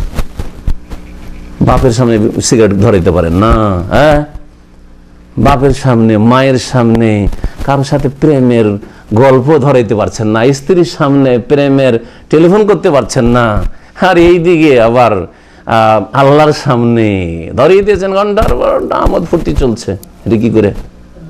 হ্যাঁ, কোন তাকওয়া আপনার মধ্যে রয়েছে তাহলে? হ্যাঁ, কোন তৌফিক রয়েছে তাহলে? বোঝা গেল যে আপনার মধ্যে ইহসান নেই, নিষ্ঠার সাথে আপনি ইবাদতবন্দি করেন না। এ হচ্ছে ইহসানের স্তর। দ্বিতীয় মূলনীতি কি ছিল? আল্লাহর দিন সম্পর্কে জ্ঞান অর্জন করা। যেই দিনের বিধিবিধানের দায় দায়িত্ব আল্লাহ পাক মানব জাতির ওপর ন্যস্ত করেছেন, যে মানব জাতি এই দিনের বিধিবিধান, আদেশ নিষেধ পালন করবে, যেই দিনের মুকাল্লাফ, যাকে কোরআনের ভাষায় আল্লাহ আমানত বলেছেন। ওয়া হামালাহাল ইনসান, আসমান জমিন, ইন্না আরাদনাল আমানাতা আলাস সামাওয়াতি ওয়াল আরদি ওয়াল জিবাল, পাহাড় উঠাইলো না, আসমান জমিন উঠাইলো না, আর এই আমানত কে উঠাইলো? মানুষ উঠিয়ে নিল। মানুষ উঠাইলো তো ভালোভাবে আদায় করো। ইন্নাহু কানা যালুমান জাহুলা। উঠিয়ে নেওয়ার পরে, একটা দায়িত্ব নিয়ে নেওয়ার পরে কাজ না করলে হয় জালেম, না হয় জাহেল। জানার পরে যদি কাজ না করেন তাহলে জালেম, আর জানলেন না তাহলে জাহেল। আল্লাহ যেন দুটো গুণ বলেছেন, হয় জালেম না হয় জাহেল।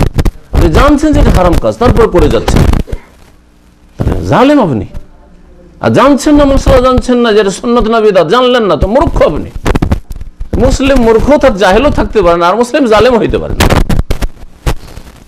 কিন্তু এটা মানুষের স্বভাব, অধিকাংশ মানুষের অবস্থায়। এই দিন হচ্ছে সত্য দিন। এই দিনের উৎস হচ্ছে কোরআন এবং হাদিস, কিতাব ও সুন্নাহ। এই দিন মানুষের সমস্ত রকমের সমস্যার সমাধান নিয়ে এসেছে।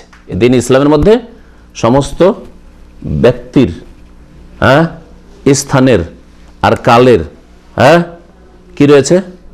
সমাধান রয়েছে।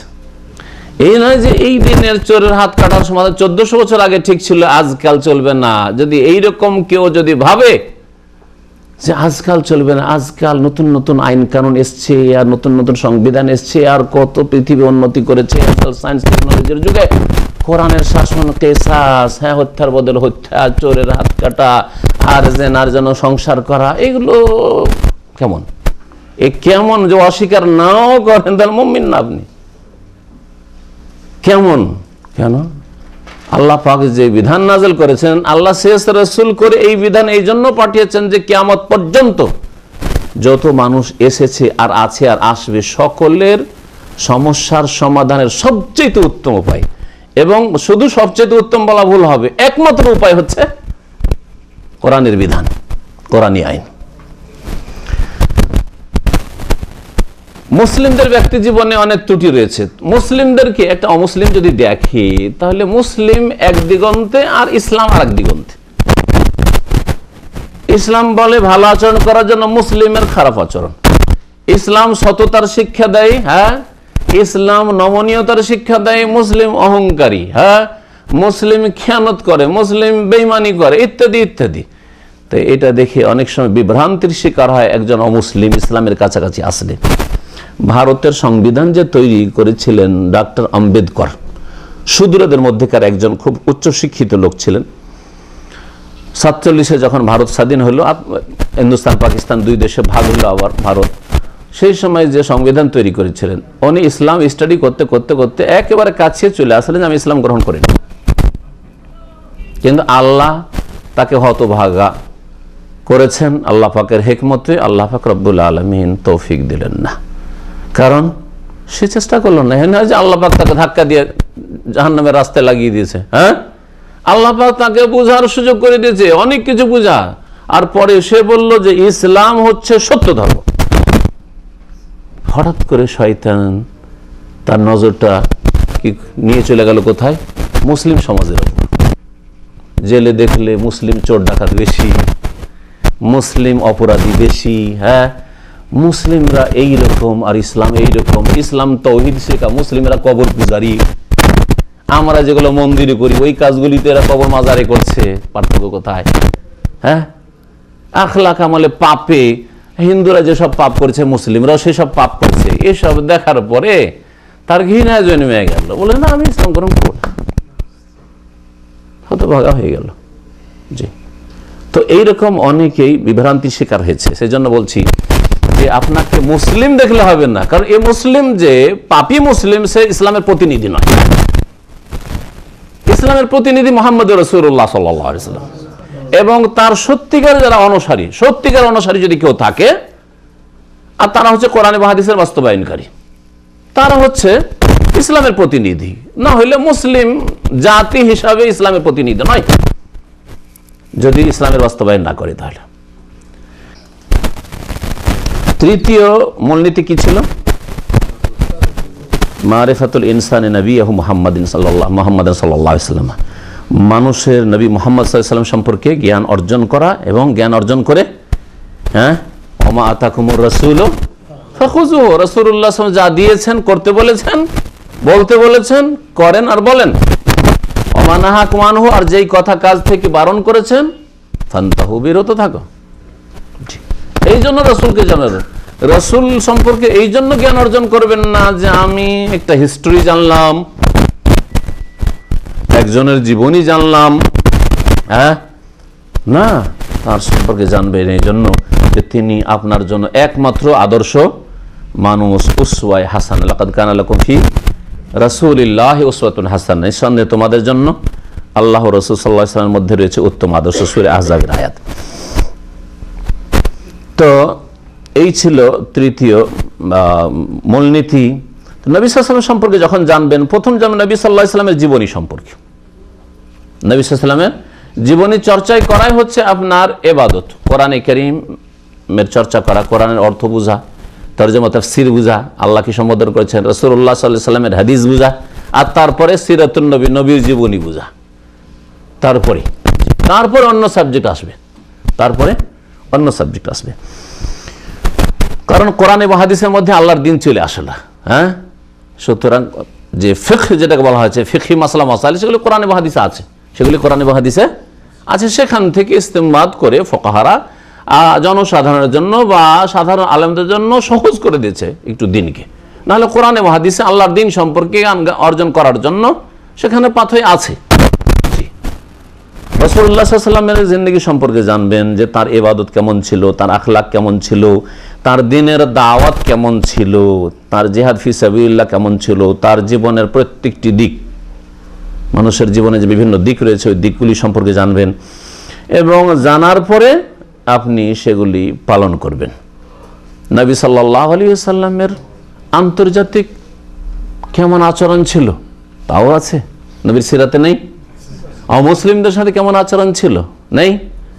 শিশুদের সাথে কেমন ছিল, দাস দাসীর সাথে কেমন ছিল, চাকর নকরের সাথে কেমন ছিল, স্ত্রীদের সাথে আচরণ কেমন ছিল, প্রত্যেকটি ক্ষেত্রে আপনাকে দিক নির্দেশনা মিলবে নবী সাল্লাল্লাহু আলাইহি ওয়াসাল্লামের সিরাত থেকে। তারপরে শেখ বলছেন যে ফাইদা কিল আলাকা, যখন তোমাকে বলা হবে মান রব্বুকা, তোমার রবকে, প্রথম বিষয়টি, তখন কি বলবেন আপনি? ফাকুল, বলো রব্বি আল্লাহ, আমার প্রতিপালক পালনকর্তা আল্লাহ, আল্লাযী রব্বানি, যিনি আমার প্রতিপালন করেন, ও রব্বা জামিয়াল আলামিন বিনিআমিহি, এবং সমস্ত বিশ্বজগতের যিনি প্রতিপালন করেন তার অনুগ্রহ সমূহ দ্বারা, তার নিয়ামত দ্বারা প্রতিপালন করেন। আল্লাহ রাব্বুল আলামিন অনেক গুণ রয়েছে, আল্লাহ পাকের 99টি যে নাম রয়েছে সেই নামের প্রত্যেকটি নামে কিন্তু একটা করে গুণ রয়েছে, না নেই? আল্লাহ তার সত্তাগত নাম, জাতি নাম, তার অর্থ ইবাদতের অর্থ রয়েছে, মানে আল্লাহ মানে মাবুদ, আল্লাহ এলাহ, আল এলাহ থেকে মানে তার মানেই মাবুদ। রহমান, রহমান আর রহিম থেকে রহমতের গুণ বেরিয়ে আসলো, ঠিক না? গফফার বা গফুর থেকে মার্জনা মাগফিরাতের গুণ বেরিয়ে আসলো, যে খালেক থেকে সৃষ্টি করা খালকের গুণ বেরিয়ে আসলো, ঠিক না? তো এইভাবে আল্লাহর একটি নাম হচ্ছে 99টি নামের আর রব, কি? আর রব, জি, প্রতিপালনকারী বা পালনকর্তা, মুবালাগার সেগা। তো আর রব যে রয়েছে, এই আর রব নামটি এখানে কেন চয়ন করা হয়েছে? কেন বললেন না যে তোমাকে যদি জিজ্ঞাসা করা হয় যে মান রহমানুকা, তোমার রহমানকে, মান খালেকুকা, তোমার সৃষ্টিকর্তাকে, হ্যাঁ, বোঝা গেছে? এরকম কেন বললেন না? হ্যাঁ, মান গফফারুকা, তোমার ক্ষমাকারীকে বললেন না? কারণ রুবুবিয়তের মধ্যে, আল্লাহ রুবুবিয়ত, হ্যাঁ, মধ্যে সবগুলি গুণ চলে আসবে, সবগুলি গুণ চলে আসবে। আর আমরা যে ধীরে ধীরে ধীরে ধীরে ধীরে এই স্তরে পৌঁছেছি, এটা আল্লাহ পাকের প্রতিপালন তরবিয়তের মাধ্যমে, আল্লাহ পাকের, হ্যাঁ, প্রতিপালনের মাধ্যমে। আর প্রতিপালনকে কি বলা হয়? রব্বা, রব্বা থেকে বলা হয়, রব্বা ইউরাব্বি তারবিয়াতান, রব্বা ইউরাব্বি তারবিয়া, বাবে তাফিল, ফেল থেকে, ওখান থেকে হচ্ছে রব শব্দটি। তো তখন তুমি জবাবে বলবে যদি জিজ্ঞাসা করা হয় তোমার রবকে। এইখানে আরেকটি কথা মনে রাখেন, এর আগে অনেকবারই বলেছি যে কোরআনে কারীমে যতগুলি দোয়া রয়েছে, হয় আল্লাহুম্মা দিয়ে রয়েছে, আর না হইলে রব্বানা দিয়ে রয়েছে, বা রব্বে দিয়ে, হ্যাঁ, রব্বে হাবলি এক বচন, রব্বে হাবলি মিনাস সালিহিন, বা রব্বানা আতিনা ফিদ দুনিয়া হাসানা, রব্বানা যালামনা আনফুসানা। বরং অধিকাংশ দোয়াগুলি রব শব্দ দিয়ে, এক বচন হোক আর বহু বচন, রব দিয়ে আছে। আর কিছু কিছু দোয়া আছে আল্লাহুম্মা, ঠিক না? কোন জায়গায় এরকম দোয়া নেই, হ্যাঁ, যে ইয়া গফফারু, হ্যাঁ, ইয়া রহিমু, এরকম করে দোয়া নেই। তাহলে বোঝা গেল যে আল্লাহর পরে যে নামটি আল্লাহ পাকে অত্যন্ত গুরুত্বপূর্ণ, যার তাসির, যার প্রতিফল আপনার আমার জীবনে আছে, যে আল্লাহ যদি এই স্তরে না পৌঁছাতেন আপনি পৌঁছতে পারতেন না, আমি পৌঁছতে পারতাম না। বরং আল্লাহ যদি আদম থেকে, না থেকে, ওজুদে হ্যাঁ না নিয়ে আসতেন, তাহলে আমি আপনি, হ্যাঁ, কিছুই ছিলেন না, আপনি কিছুই ছিলাম না, আমি, ঠিক কিনা? অস্তিত্বহীন। হাল আতা আলাল ইনসানি হিনুম মিনাদ দাহর লাম ইয়াকুন শাইআন মাযকুরা, এমন একটা কাল সকলের উপরে এসেছে যে কোনো কিছু ছিল না, তুমি না ছিলে।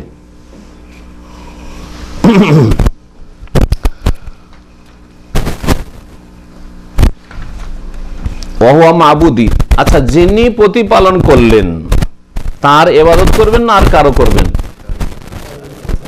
নুন খেয়ে গুণ গাওয়ার দাবি হচ্ছে যে যিনি নুন খাওয়ান তার গুণ গাইবেন।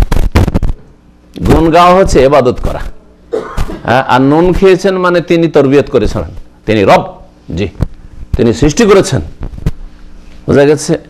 এই জন্য কোরআনে কারীম নিয়ে যারা তৌহিদের গবেষণা করে তার স্পষ্ট দেখতে পাবে যে আল্লাহ পাক যেখানে তৌহিদের রুবুবিয়তের কথা উল্লেখ করেছেন সেখানেই সেটাকে তৌহিদে উলুহিয়াতের বা তৌহিদুল ইবাদার দলিল হিসেবে উল্লেখ করেছেন। এক একটি আয়াত যদি আপনি গভীরভাবে দেখেন, ইয়া আইয়ুহান নাস, দেখেন ইয়া আইয়ুহান নাস উবুদু রাব্বাকুমুল্লাযী খালাকাকুম, তোমরা ইবাদত করো তোমাদের রবের, যেহেতু তিনি রব সেজন্য ইবাদত করো। দেখেন এখানে ইবাদত করো, তাওহীদুল ইবাদা, তাওহীদুল উলুহিয়া, রাব্বাকুম তাওহীদুর রুবুবিয়্যাত, আল্লাযী খালাকাকুম ওয়াল্লাযীনা মিন ক্বাবলিকুম লাআল্লাকুম তাত্তাকুন।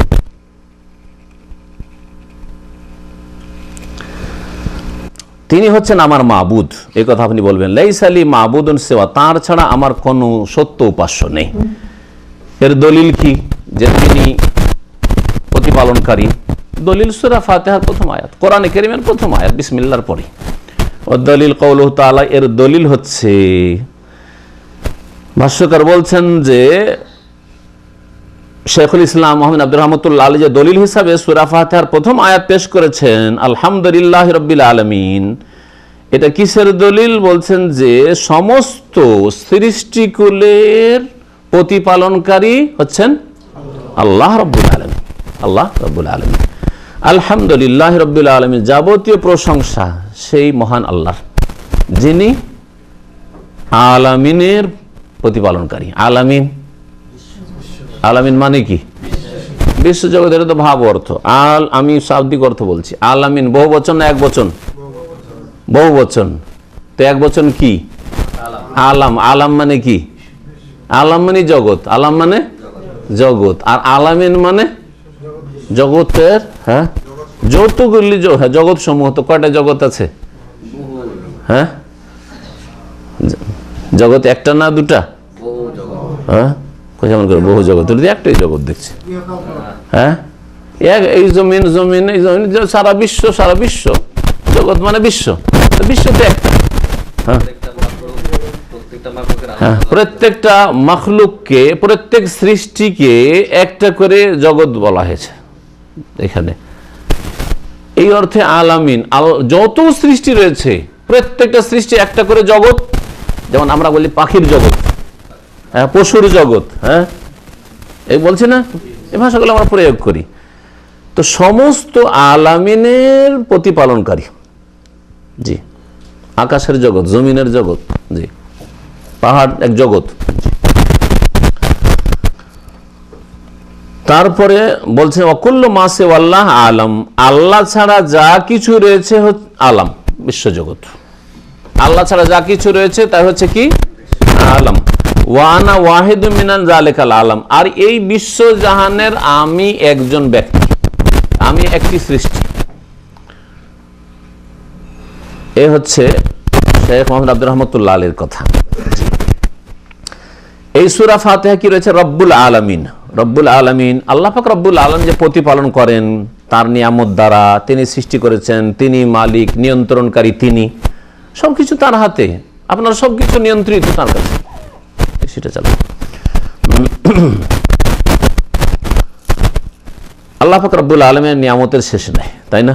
ওয়াইন তাউদ্দু নিয়ামাতাল্লাহি লা তুহসুহা, আল্লাহ পাকের নিয়ামত গণে শেষ করতে পারবে না, কত আল্লাহ পাকের নিয়ামত রয়েছে।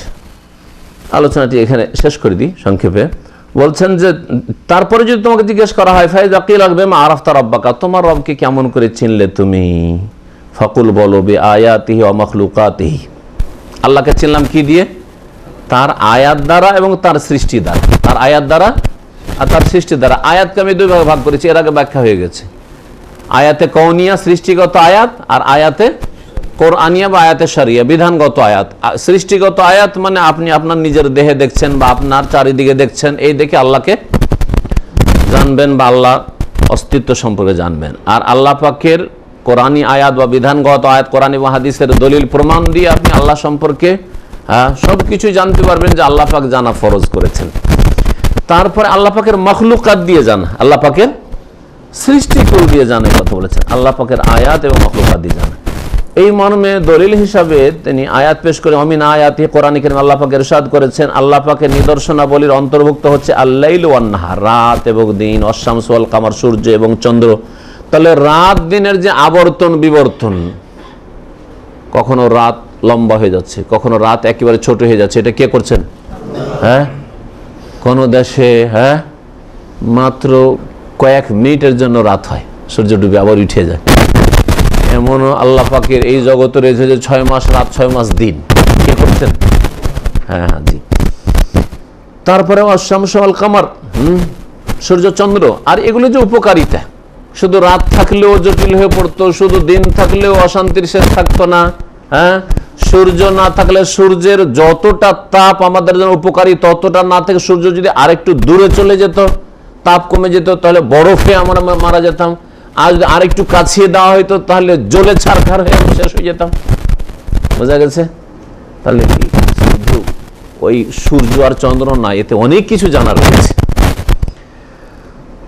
তারপরে অমিন মাখলুকাতি, আল্লাহ পাকের সৃষ্টি তারা আল্লাহকে জানেন, যেমন আসসামাওয়াতু সাবউ, 7 আসমান সম্পর্কে, ওয়াল আরদুনা 7টি জমিন, ওয়ামান ফিহিন্না, আর এর মধ্যে যে কেউ রয়েছে যা আপনি দেখছেন, এগুলি দেখে আপনি আল্লাহ সম্পর্কে জ্ঞান অর্জন করবেন সৃষ্টিগত দিক থেকে, ওমা বাইনাহুমা, এবং এর মাঝে যা কিছু রয়েছে, যে কেউ রয়েছে এবং যা কিছু রয়েছে, এই সবগুলি আল্লাহ পাক রব্বুল আলামিনের পূর্ণ কুদরত, কামালে কুদরত এবং আল্লাহ পাকের হিকমত, আল্লাহ পাক রব্বুল আলামিনের রহমত, এসব প্রমাণ করে যে আল্লাহ দয়াবান। সেই জন্য আল্লাহ পাক সব কিছুকে এইভাবেই সেট করেছেন, যদি এর ব্যতিক্রম ঘটে তাহলে মুহূর্তের মধ্যে সবকিছু ধ্বংস হয়ে যাবে। এরকম সূর্য চন্দ্র থেকে, সূর্য উঠে ডুবে, চন্দ্র প্রথম চিকন হয়ে থাকে, আবার বড় হয়, আবার ক্ষয় হয়ে যায়, আবার একেবারে চোখের আড়ালে চলে যায়, ইত্যাদি সব থেকে। আরো কয়েকটি আয়াত এখানে উল্লেখ করেছেন লেখক, তরজমা করে দিই। ও দলিল কওলু তাআলা, এর দলিল আরো রয়েছে মহান আল্লাহর, মুমিন আয়াতিহিল লাইল ওয়ান নাহার ওয়াশ-শামসু ওয়াল কামার, আল্লাহ পাকের নিদর্শনাবলী অন্তর্ভুক্ত হচ্ছে রাত এবং দিন, সূর্য চন্দ্র, লা তাসজুদু লিশ-শামস, এগুলি হচ্ছে আল্লাহ পাকের নিদর্শন। আল্লাহ পাকের নিদর্শন, নিদর্শনের উপাসনা চলে না।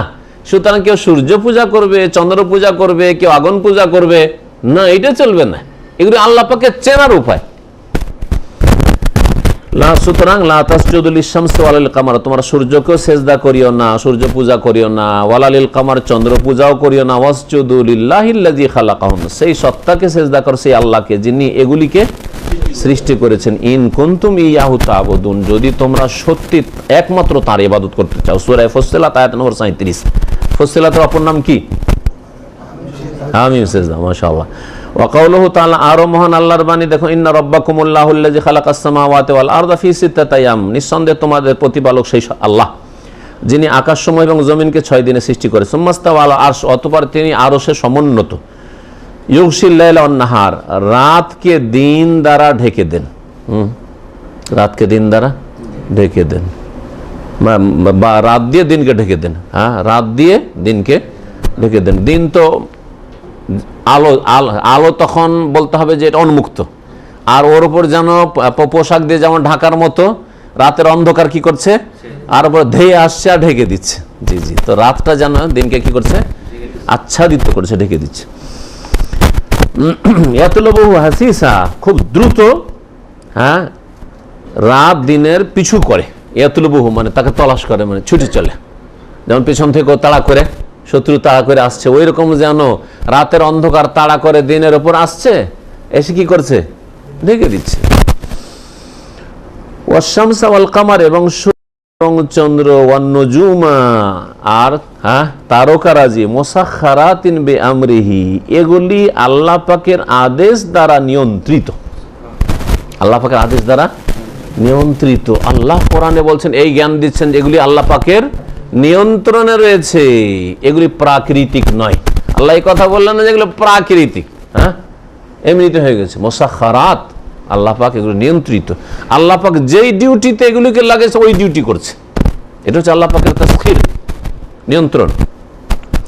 আলা, শুনে রাখো, লাহুল খালকু ওয়াল আমরু, তার জন্যই সৃষ্টি, মানে সৃষ্টিও তার, সুতরাং ওয়াল আমরু, আদেশ নিষেধও তার। সৃষ্টি করলেন আল্লাহ, তাহলে আদেশ চলবে কার? আল্লাহর। এটা হচ্ছে মুসলিমের কথা।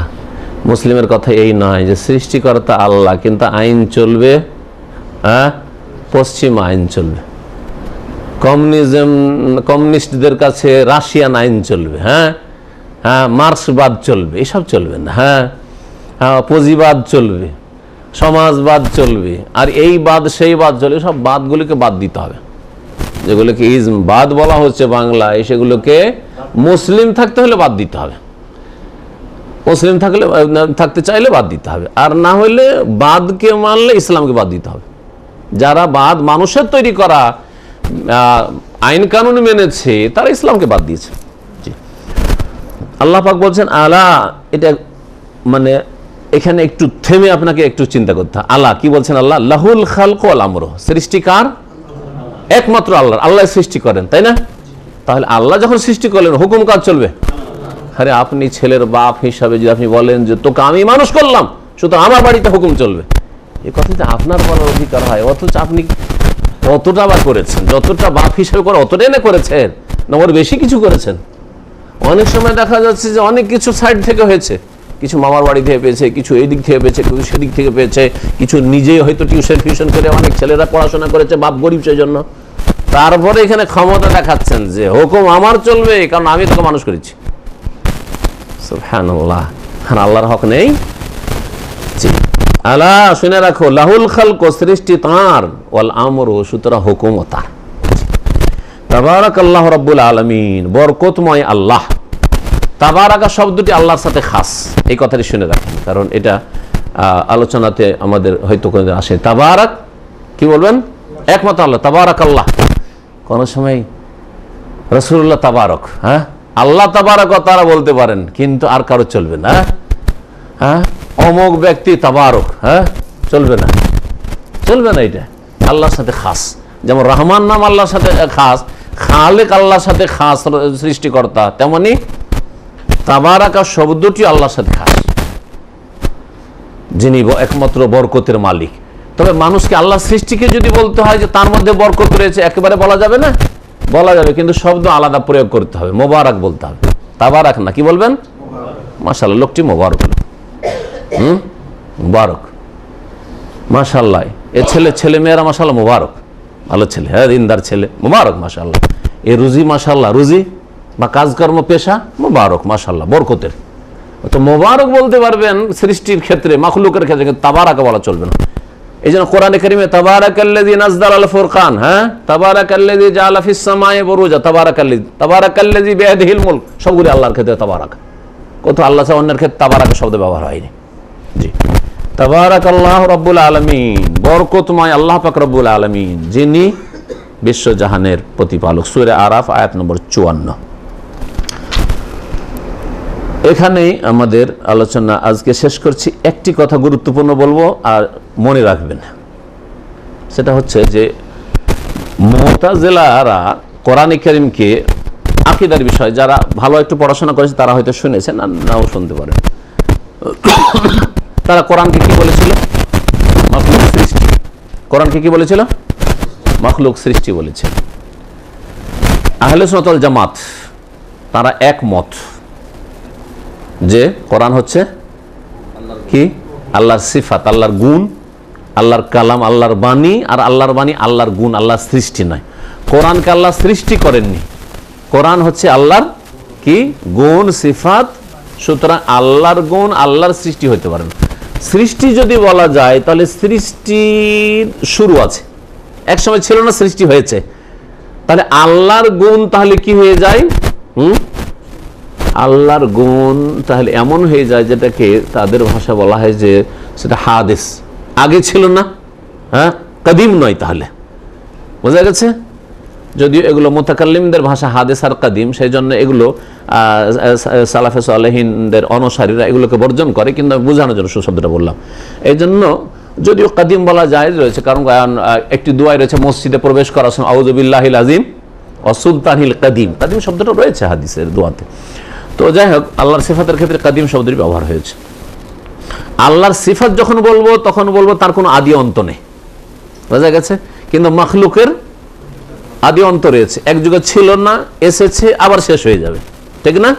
জি, আল্লাহ পাকের কালাম, আল্লাহর গুণ, এটা হচ্ছে আহলে সুন্নাত জামাতের আকীদা। এর উপর বড় জুলুম অত্যাচার করেছে বিদাতি মোল্লারা, ওলামারা, ইমাম আহমদ বিন হাম্বল আর তার অনুসারী যারা ছিল সেই জামানায়, আব্বাসী খলিফাদের যুগে কয়েক আব্বাসী খলিফাকে গুমরাহ করে মুতাজিলি বানিয়ে দেওয়ায় বড় জুলুম অত্যাচার হয়েছে, সেই কিসসা শোনাচ্ছি না। তো ইমাম আহমদ বিন হাম্বল বলতেন এক কথায়, যখন তাকে বাধ্য করা হয়েছিল যে আপনি একবার বলেন যে কোরআন মাখলুক, তিনি বলেছেন ইতুনি বিদালিলিন মিন কিতাবিল্লাহ আও সুন্নাতি রাসূলিল্লাহ সাল্লাল্লাহু আলাইহি ওয়াসাল্লাম, একটি দলিল নিয়ে এসে, বেশি চাই না আমি, হয় কোরআনে কারীম থেকে, আল্লাহর কিতাব থেকে, নয় রাসূলের হাদিস থেকে দলিল নিয়ে আসতে পারে, গায়ের জোরে মানতে হবে যে এটাই ঠিক, কারণ আমাদের দল ভারী, শাসক আমাদের সাথে, প্রশাসন আমাদের সাথে, সুতরাং এটা মানতে হবে। দলিল হিসাবে আহমদ বিন হাম্বল তার নিজের দলিল হিসাবে যেটা পেশ করতেন এই আয়াতটি, এটা বলা, আল্লাহ কি বলছেন, আলা লাহুল খালকু ওয়াল আমরু, শুনে রাখো যে সৃষ্টি কার? আল্লাহর, আর ওয়াল আমরু, আদেশ কার? আল্লাহর।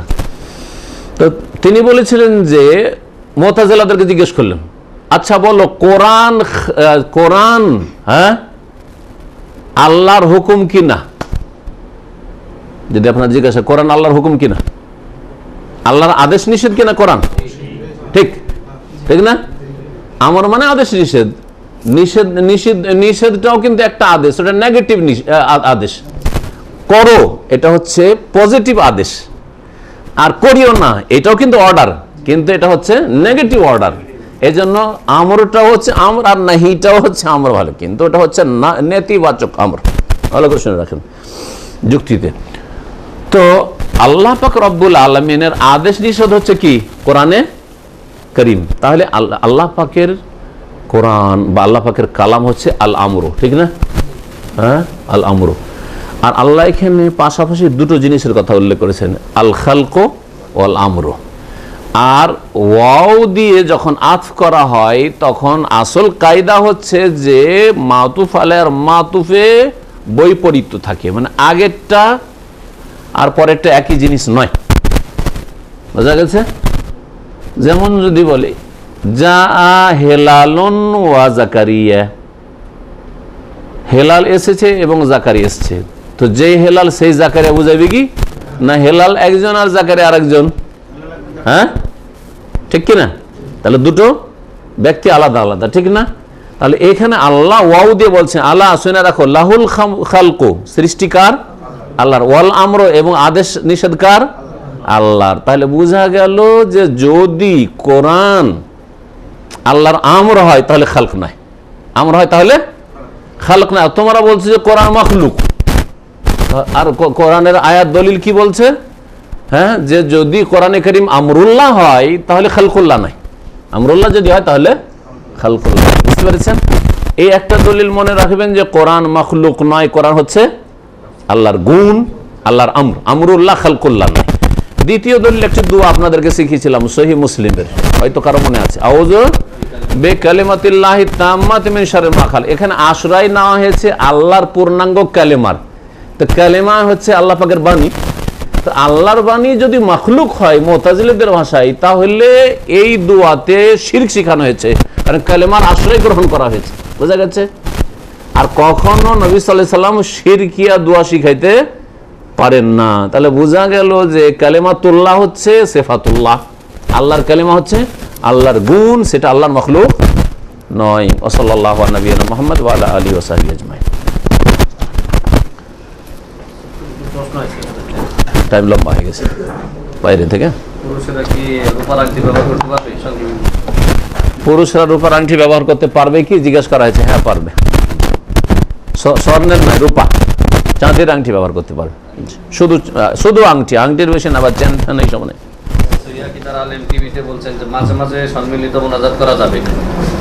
মাঝে মাঝে সম্মিলিত মোনাজাত করা যাবে যদি এটাকে সুন্নত না মনে করা হয়, সেটাকে মুস্তাহাব না মনে করা হয়। হ্যাঁ, যদি কখনো করেন নাই তো হারাম নাজেজ হয়তো হবে না, কিন্তু এইভাবে করতে গিয়ে যদি দেখা যায় যে ওখানে এমন একটা প্রচলন আছে যে একজন যদি করে চলে যায় আর তারপর আরেকজন যদি না করতে আসে, তো সেটাকে আর হয় প্রতিবাদ করবে, বাধ্য করে করিয়ে নিবে, আর না হইলে এটাকে মনে করবে যে ঘাটতি থেকে গেল, তাহলে বিদাত। ওইরকম। আর বর্তমানে এমন এই বিদাত দাঁড়িয়ে গেছে যে এই বিদাতটাকে উৎখাত করার প্রয়োজন রয়েছে।